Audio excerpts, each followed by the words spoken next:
तुलसीदास के बारे में बात करते हैं आज हम। परंपरावादी भक्ति आंदोलनकारी व्यक्ति है ये। क्या सुना भाई तुलसीदास के बारे में आपने, अमन?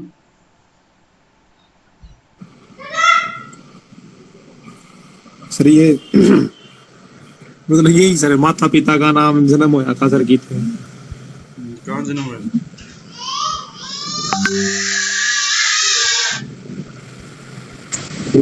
उत्तर प्रदेश में आता सर।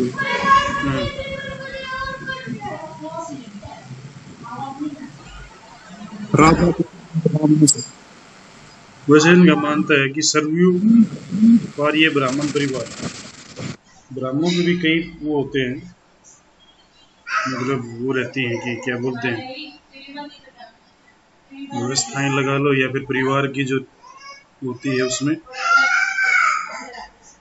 तो सरयू पारी है, यानी जो राम सरयू नदी की आग में ध्यान में आता है, वो दशरथ ने किसको तीर मारा था भाई?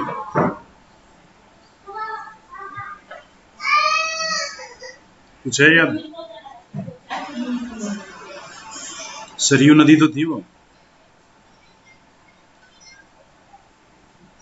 जहाँ पे श्रवण कुमार को उसने तीर मारा था, जो अपने माता पिता के लिए, श्रवण को, जो अपने माता पिता के लिए श्रवण को ही तीर मारा, पानी लेने के लिए गया था सर वो नदी किनारे।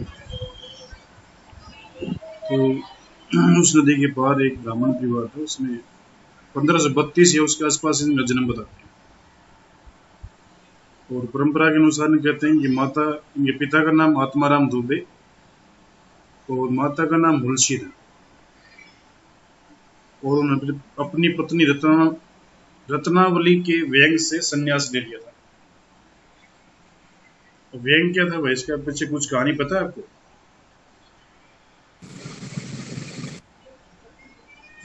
व्यंग ये था कि जैसे हम कहते हैं ना कि कई बार ये आता है, एक श्रुति है या परंपरा है, ये कहानी चल रही है कि तुलसीदास अपनी पत्नी से बहुत प्रेम करते थे और जहां भी वो जाते उसके साथ वो जाते थे, चाहे वो मायके जाना हो, चाहे कुछ काम हो, मतलब हर जगह उसके साथ रहते थे। और एक दिन पता नहीं क्या बात होती है कि उनकी पत्नी उनको झिड़क देती है और कहती है कि मतलब भाई 24 घंटे तुम मेरे साथ ही लगे रहते हो, कुछ और काम नहीं किया। मतलब एक ऐसी झिड़कने वाला भाव आता है, कहानी ऐसी हुई होगी ऐसा पता नहीं है, मगर उसके बाद उन्होंने एक तरह से उसके पीछे जाना बंद कर दिया और लेखन का कार्य शुरू कर दिया। और उन्होंने सर्वश्रेष्ठ ग्रंथ जिसे रामचरितमानस कहते हैं, 1574 के आसपास जब वो 42 वर्ष के थे तब उसकी रचना आरंभ की थी और उसे 2 वर्ष और 7 माह में उसने तैयार कर लिया, यानी पूर्ण कर लिया। ये जो इसकी रचना थी रामचरितमानस, इसने एक तरह से रामायण जो थी, रामायण के आधार पर इसने लिखा था, मगर इसने बहुत सारे तथ्य या बहुत सारी घटनाएं उसमें से हटा दी थी। जैसे राम ने सीता का त्याग किया है, वो कहानी हटा दी उसमें से। और शंभुक मुनि का जो वध हुआ था, जो रामायण में है ओरिजिनल, जो वाल्मीकि ने लिखी है, एक शूद्र समुदाय से व्यक्ति है जो तपस्या करना चाहता है और उसकी तपस्या को भंग करने के लिए राम उसकी हत्या करते हैं। तो उस शंभुक मुनि वध से भी ये बच जाते हैं, मतलब छोड़ देते हैं उसको। उसके पीछे भाव ये था कि राम को एक मर्यादा पुरुषोत्तम के रूप में स्थापित करना है। यानी जो वाल्मीकि रामायण में राम ने जो गलतियां, कोई गलतियां मानता है उनको, कोई कुछ मानता है, कोई कहता है कि समाज में एक, वो कहते हैं ना कि एक मर्यादा स्थापित करने के लिए, या फिर भाई जन कल्याण की भावना स्थापित करने के लिए राम ने अपनी पत्नी को छोड़ा, या फिर हम ये कह सकते हैं कि भाई त्याग किया, या फिर जो रावण उठा कर ले गया उसको, सीता को, उससे लड़ाई की। तो जो भी अधिकार थे सारे उन, हाँ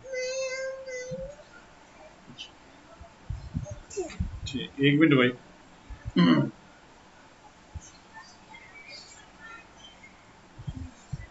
चुप रही।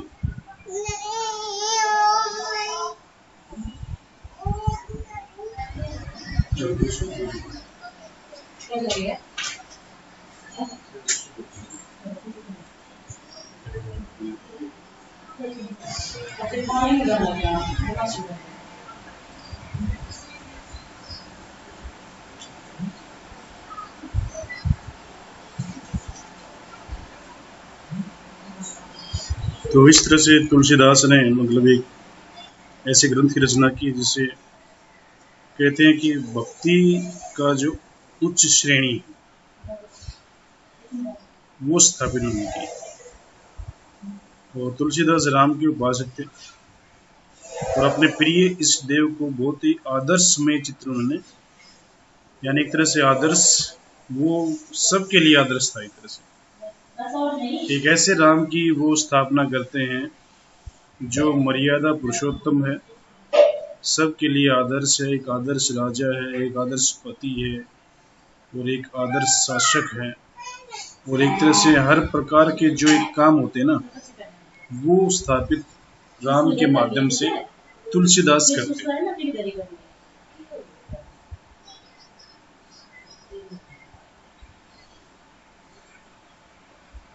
तो ये एक तरह से हमें देखने के मिलता है, मतलब अगर बात की जाए तुलसीदास की, तो ये चीज़ हमें उनकी देखने को मिलती है। फिर बात आती है कि तुलसीदास ने जो रामचरितमानस लिखा था, आपको पता है किसी भाषा में लिखा गया था? वो किसी को आइडिया हो?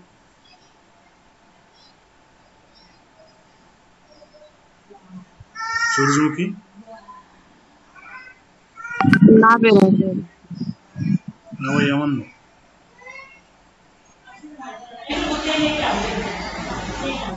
नहीं बता सकता।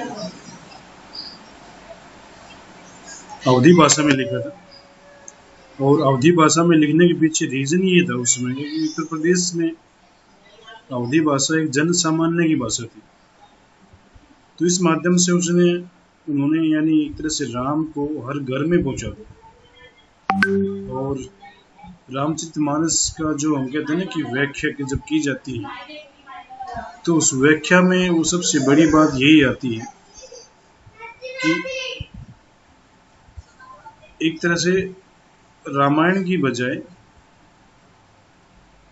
रामचरितमानस का पाठ हर घर में हर दिन होता है, यानी प्रातःकालीन जो भावनाएं उमड़ती हैं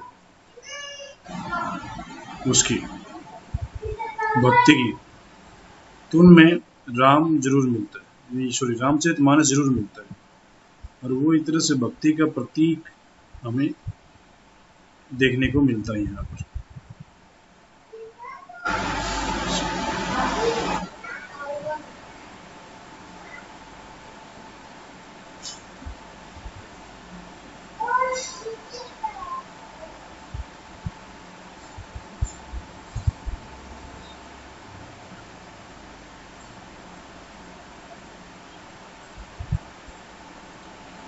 जिस तरह से हम कहते हैं कि श्रेष्ठ और शक्तिशाली राजा के समान संत भी देश व समाज में शांति, सुव्यवस्था, संतुलन स्थापित करने में अहम योगदान अदा करता है। राजा जो शक्तिशाली सेना होती है उसके द्वारा देश की बाह्य जो शत्रु आते हैं उनसे, आक्रमणकारियों से बचाव करता है।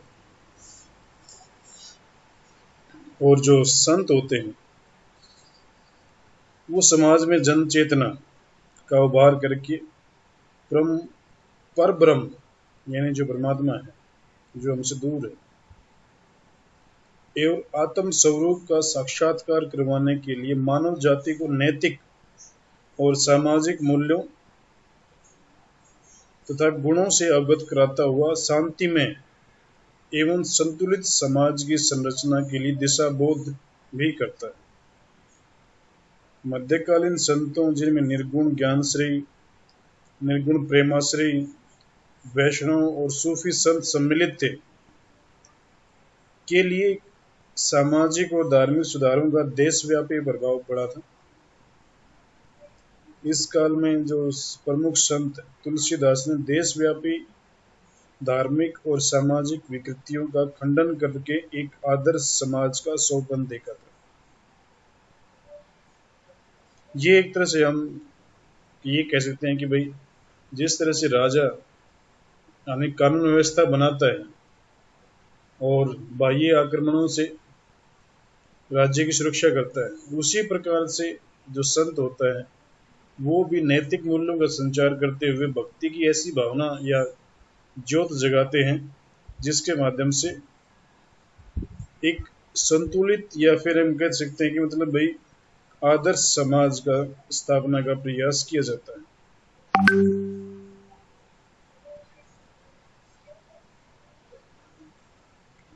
एक हिंदी में एक लेखक हुए हैं सर जॉर्ज ग्रियर्सन, जिन्होंने हिंदी साहित्य का इतिहास लिखा, और इसके साथ साथ डॉक्टर वी.ए. समित जैसे आधुनिक विद्वानों ने भी रामायण की एक ऐसी सुंदर कलाकृति और रचना के रूप में तुलसीदास की बहुत ही प्रशंसा की है, जिसने कि सारे उत्तर भारत के लाखों हिंदुओं के धार्मिक विचारों और चरित्र को गढ़ा है। वे रामायण को, यानी यहाँ पर बात की जा रही है रामचरितमानस की, वे रामायण को हिंदू धर्म की बाइबल मानते हैं और इस प्रकार रामायण और उसके अपने स्वयं के जीवन के उदाहरण द्वारा तुलसीदास ने भक्ति आंदोलन के उत्थान और विकास में महत्वपूर्ण रोल अदा किया। 51 वर्ष की आयु में इनकी मृत्यु होती है। हम ये भी जान रहे हैं कि उन्होंने किसी अलग संप्रदाय की स्थापना नहीं की, लेकिन फिर भी आज भी इन्हें महान वैष्णव संत, यानी विष्णु के अवतार थे राम, और उसकी प्रशंसा कर रहे हैं तो इनको वैष्णव संत के रूप में और आचार्य रूप में जाना जाता है।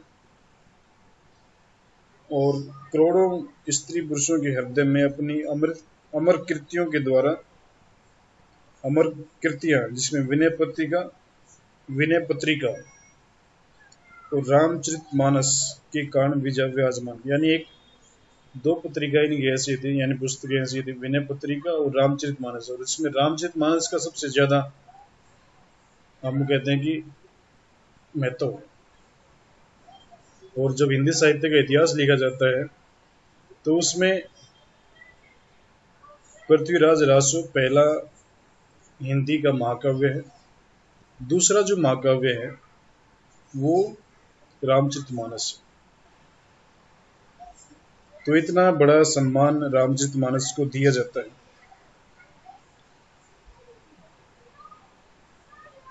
जिस प्रकार हम कहते हैं कि सूरदास ने कृष्ण, राधा और मुग्ध गोपियों के रसमय जीवन को ही अपनी रचनाओं का आधार बनाया था, उनका ब्रज प्रदेश प्रेम और समता के भाव पर आधारित था। वह जाति भेद और वर्ग भेद से कोसों दूर थे। उन्होंने सिद्धांत रूप में वर्णाश्रम धर्म व्यवस्था का विरोध नहीं किया, किंतु वह वर्णाश्रम के धर्म पालन को वेद ग्रंथ या वेद पथ नहीं मानते हैं। यहाँ पर बात यह की जा रही है कि जिस तरह से सूरदास की अगर हम बात करें, सूरदास ने, क्योंकि जब परंपरावादी भक्ति आंदोलनकारियों की बात की जाती है तो दो व्यक्ति महत्वपूर्ण हैं, एक सूरदास, दूसरे तुलसीदास, और दोनों की जो लेखन शैली है वो बिल्कुल अलग है। सूरदास ने जिस तरह से हम कहते हैं कि वो हमेशा प्रेम की वाणी बोलते हैं, और उनके प्रेम में ब्रज प्रदेश है, उनके प्रेम में कृष्ण है, राधा है और गोपियां हैं, यानी उनके आसपास का जो एक तरह से उन्होंने ऐसा वो कहते हैं कि एक रंगमंच सा रच रखा है जिसमें ये तीनों प्रकार के अभिनेता कार्य करते हैं और उनके द्वारा भक्ति के माध्यम से, मतलब एक तरह से ऐसा वो कहते हैं कि एक ऐसा आदर्शमयी समाज स्थापित करने की बात सूरदास करते हैं जिसमें जाति भेद या वर्ग भेद या वर्णाश्रम की बात वो नहीं उठाते हैं। श्री कृष्ण की जो प्रेम माधुरी, श्री कृष्ण की प्रेम माधुरी ही सुर के लिए यानी सूरदास के लिए वेद, गीता और पुराण आदि का शब्द, वो किसी अन्य ग्रंथ में नहीं जाता है। वह भक्त के लिए जाति भेद कुल भेद सभी को नगण्य मानता है। कहते हैं भक्त तो भक्त है, उसकी जाति या भेद कुल वगैरह कुछ मायने नहीं रखता है। उसकी चरम साध्य परम लक्षणा भक्ति के अंतर्गत व निरर्थक और असंगत है। गोस्वामी तुलसीदास ने जिस प्रकार समाज में दुर्जनों की संख्या सज्जनों से अधिक बताई है, वह पाखंडी और धूर्त संतों की भी बाहुलता बताते हैं। यानी एक तरह से हम ये कह सकते हैं कि भाई जो तुलसीदास है वो कहते हैं कि समाज में दुर्जन भी बहुत ज्यादा है, पाखंडी भी बहुत ज्यादा है। और तुलसीदास ने संतों द्वारा समाज में पड़े प्रभाव को दो भागों में व्यक्त किया है। प्रथम श्रेणी के अंतर्गत तुलसी कहते हैं कि कलयुग वर्ण में जनता को पथभ्रष्ट करने वाले संतों का चित्रण किया गया है, जो वेद विहित मार्ग को परित्याग करके मिथ्या आडंबर से युक्त मात्र झूठी डींग हाँकते हैं। यानी एक वो लोग हैं जो वेदों में जो मार्ग बताया गया है उसको छोड़ करके नए प्रकार के, वो कहते हैं कि आडंबर वादी बन गए हैं, या फिर हम ये कह सकते हैं कि आडंबर एक तरह से झूठी ढींगे हाँक रहे हैं। दूसरी श्रेणी में नैतिक और सामाजिक गुणों से विभूषित समाज में संतुलन एवं मानवता का मार्ग प्रशस्त करने वाले श्रेष्ठ संत हैं। यानी दूसरी जो कैटेगरी है उसमें ये बताया गया है कि किस प्रकार से वो ऐसे लोग हैं जो सामाजिक रूप से समाज में संतुलन और मानवता का रास्ता तैयार करते हुए एक संतुलित समाज की स्थापना की बात करते हैं। तो आज हम इतना ही करेंगे, इसका दूसरा पार्ट फिर कल इसको करते हैं। इसमें कोई ऐसी बात हो जो आपको समझ में नहीं आई हो, उसके बारे में फिर हम बात कर सकते हैं। बताओ भैया, आशीष, समन, सूरजमुखी।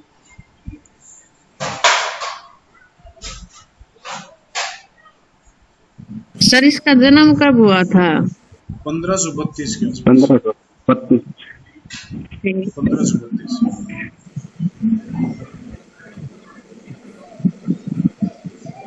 सर दो रचनाएं और थी सर, एक तो ये कवितावली, एक गीतावली। हाँ, एक विनय पत्रिका। हाँ, ये कौन सी भाषा में थी सर? ये चेक करना पड़ेगा एक बार। अधिकतर क्योंकि ने काफी कुछ संस्कृत में भी लिखा है और अवधि में भी है इनका, तो एक बार मैं चेक करके आपको कल बताता हूँ इसके बाद। ठीक है सर। हाँ सूरजमुखी। सर ये कौन सी जगह पे हुआ था वो और बता दो। जगह तो नहीं मेंशन होती है, बाकी मैं एटा में होता क्या सर? एटा है? एटा एटा में? हाँ ना सर, बांदा जिले में हुआ था सर। बांदा कि मालदा? चित्रकूट जिला है सर। अच्छा, उत्तर प्रदेश के सर शायद चित्रकूट जिला है। ठीक ठीक। बांदा है यार, जाखड़े। बुक में तो सर बांदा जिले दिखा रखा है। चलो इसका मेरी मिस्टेक हो गई होगी। तो कर दे उसको तो।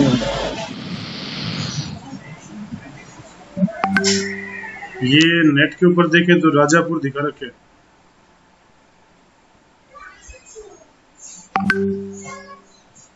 हाँ सर, ये सर उत्तर प्रदेश के बांदा जिले में राजापुर गांव में सर। हाँ यही है तो।